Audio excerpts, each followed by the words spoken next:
Welcome to Bytor Underground, simply where I discuss my thoughts, concerns, and questions about the beautiful language of music and your spot to discover new bands and artists and songs that you may never have heard of.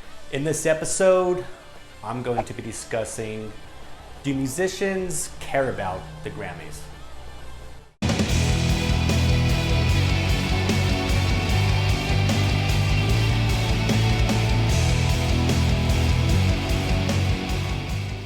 The Grammys. Well, do musicians actually really care about the Grammys? Well, first off, interesting fact, do you know what rock band has the most Grammy awards? I actually didn't even know this, and I found it to be interesting, but U2, they got 22 apparently. I didn't even know that.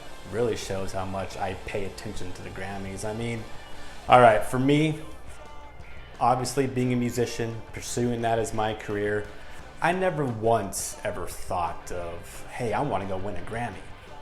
That's going to be the pinnacle of my career, is winning a Grammy. I never really thought of that. I could really honestly care less about a Grammy. If I got to the point that my band was nominated and we actually won, sure, cool. But it's not like I'm really pursuing to win a Grammy. But why am I even talking Grammys? Why is this the subject of the week? So earlier, I was thinking about what should I do my vlog on this week, and I have so many different topics to cover. But I remember, earlier last week, my bass player Keith, he mentioned that he watched this latest interview with Joe Rogan and the Black Keys, and Keith said that it was a very fascinating interview, so I watched it. And it's a very interesting interview, and I'll add the link in the description because I highly suggest, if you're interested in the music business or even just learning about the Black Keys, go watch it. I found it to be very interesting. But watching it, he actually said this very interesting thing about him and the Grammys, and if the Black Keys would have won the Grammys, how it would have screwed up the band. So here's the clip. If we would have won that Grammy, it could have fucked our whole band up. I've seen it happen with lots of bands. Like, you become like play school level. Yeah, but do you really think that you guys would change? I think you probably would reject it. We wouldn't have changed, but the thing is like you start accessing you start acquiring a fan base that's more fickle and maybe more annoying. You know what I mean? It's like, okay, I bet you as a Cubs fan, like a Chicago Cubs fan in 2017 was like, fuck this World Series shit. You got every motherfucker wearing a fucking Cubs hat.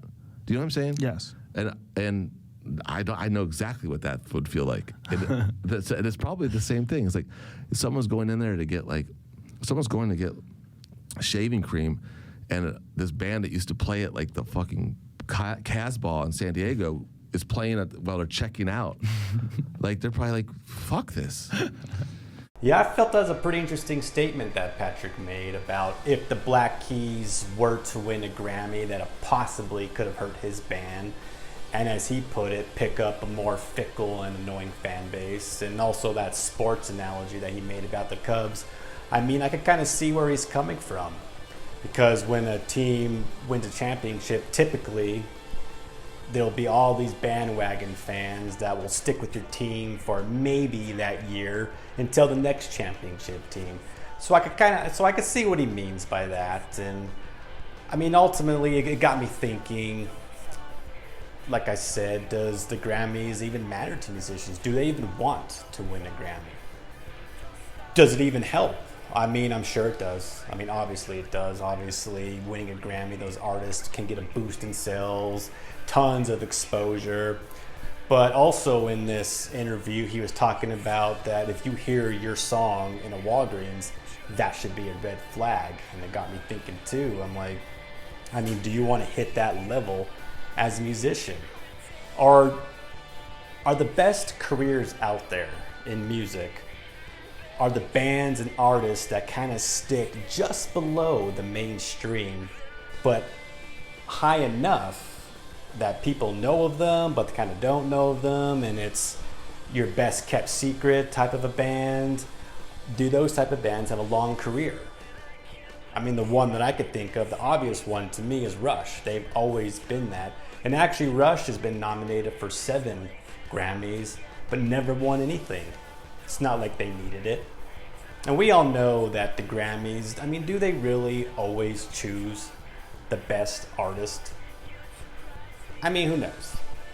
To me, I mean, I haven't paid attention to the Grammys in years and years. So doing this vlog episode, and I wanted to see, okay, who are the winners in 2019? And I just looked up rock, the best rock album, the best rock song.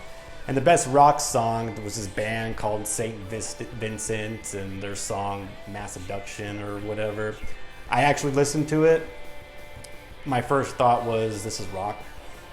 I mean, it's just a pop song. It's not a rock song, so rolled my eyes at that. Best rock album of the year, Greta Van Fleet. I mean, they're cool.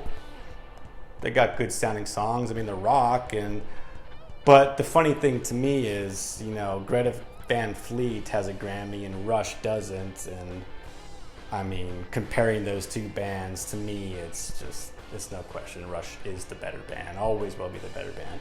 No one will be like Rush.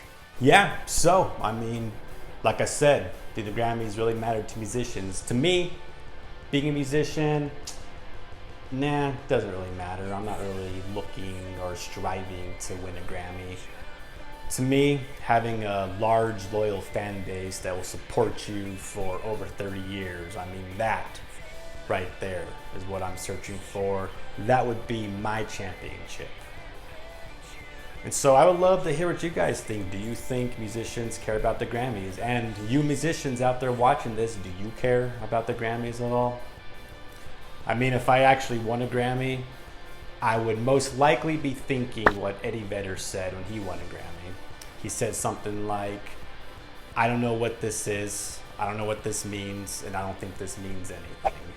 I could kind of see where he's coming from. Also, my speech would be something like this. Blah, blah, blah. All right, I'm out. And until next time, music on, world off. It is time for the Song of the Week. So this week, I chose a band from Hamilton, Ontario, Canada, called Sumo Cyco, and I chose their song, Sleep Tight. So about a few weeks ago, I saw them at a show here in Albuquerque. They played the Sunshine Theater, opening up for Ginger and the Brownie. And I've never seen Sumo Cyco live before. I only knew about a handful of songs, but I was looking forward to the show.